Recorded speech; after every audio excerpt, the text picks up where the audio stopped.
Reading takes place in a classroom all of the time. Reading textbooks, reading stories together, reading assignments. Literature and a love of literature, well, that is something else. Samuel Johnson once said, "A man ought to read just as inclination leads him, for what he reads as a task will do him little good. What he reads as a task will do him little good." So true. I wanted my students to be led to books out of desire. I wanted my students to be energetic, independent readers. I wanted them to want to read. I wanted them to love reading just like I do. Reading should be for students like the best movie ever, centered around words and description, someone else's story to live and experience. Reading is a time to escape into a world where one's own version of characters and scenery is based on description, dialogue, and only limited by the reader's imagination. What could be better for my students? In my classroom, what I observed? Well, I did not see students thinking of reading in this enthusiastic way. What page can we stop on? What did I have to do with this? I'm done with my work. Do I have to read? These were statements I heard within the classroom. I had a problem. I began to ponder, why are my students not excited to read and escape into this amazing world? How can I motivate them? I asked myself, what motivates kids? Electronics, media, sound, images, video. That is motivation for students.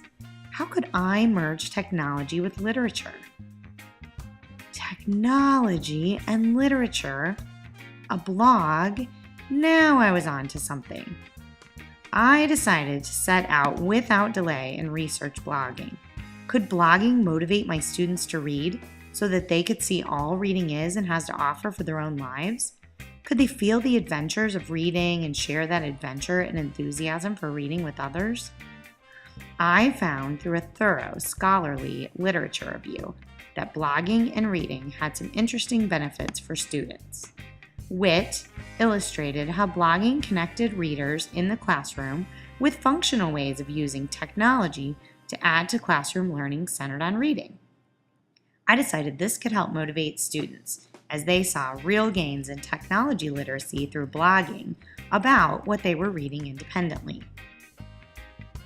I also found through research that blogging about reading increased high-order thinking skills in students. According to Silacha, blogging took student reading response from paper-filled binders of similar writing reflections of what students felt the teacher wanted to hear, to a place where authentic interaction led students to brainstorm and explore blogs. Students became careful writers and critical readers. Zawolinsky showed how high-order thinking blogging about reading was an effective tool to increase reading comprehension of text. Hot blogging, or higher-order thinking blogging, allowed students to stretch their thinking. Stretch thinking, critical reading, I was on to something about blogging. Lastly, my literature review research showed me that blogging increased communication and authentic voice in students. This all seemed encouraging for me in regard to motivation to read. Cowan showed how blogging gave authentic voice to students. Bloggers felt in control and able to express their thoughts and opinions about reading in a way that led to real conversations. This information definitely showed me I needed to implement an action research project where students would blog about independent reading. I had a complete theme for my AR project. My project question, could blogging motivate students to read independently? It wasn't shown directly in my scholarly research, but my research supported reading motivation and gains for students through blogging, so it was worth pursuing this question through my AR project. I used the ADDIE process to design my project. I began by analyzing the lit review and my own ideas. I then designed and developed my blog site as I created objectives for the blog posts and implemented my project through Cycle 1 of my research. The children were reading and blogging. I got started with 15 students for Cycle 1. We had a weekly blog meeting and shared our books through the blog site. Students were reading and were excited to read. Students wrote blogs like this. These are some facts about Rick Riordan. A neat thing about the author of Percy Jackson, The Last Olympian, the book I'm reading, would be that Rick Riordan was a teacher. He writes books for kids and adults. He first started writing seriously in the 8th grade. Rick wrote Percy Jackson, 39 Clues, The Kane Chronicles, and Heroes of Olympus.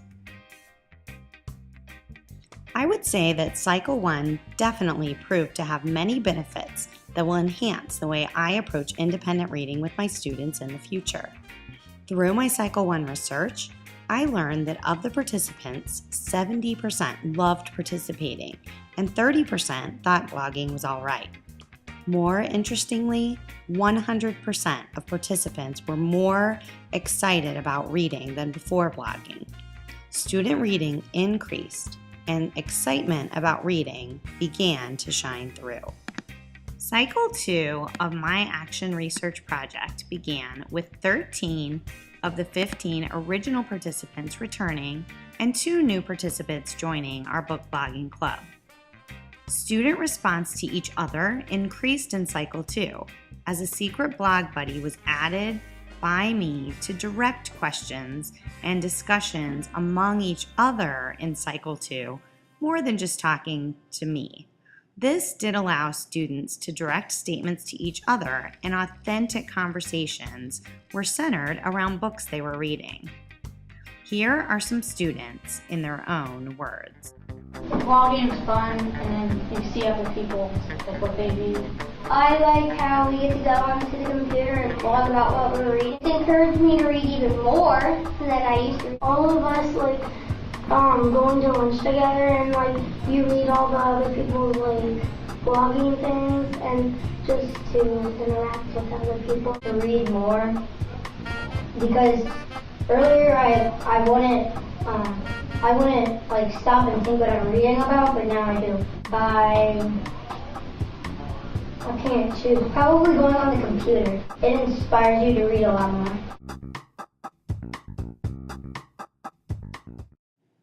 Reading motivation was shown in each cycle as students read independently more often than before the cycles began. Participants also indicated that when the blog cycles were not going on, their reading decreased as well. Blogging opens a new avenue for sharing what one is reading independently.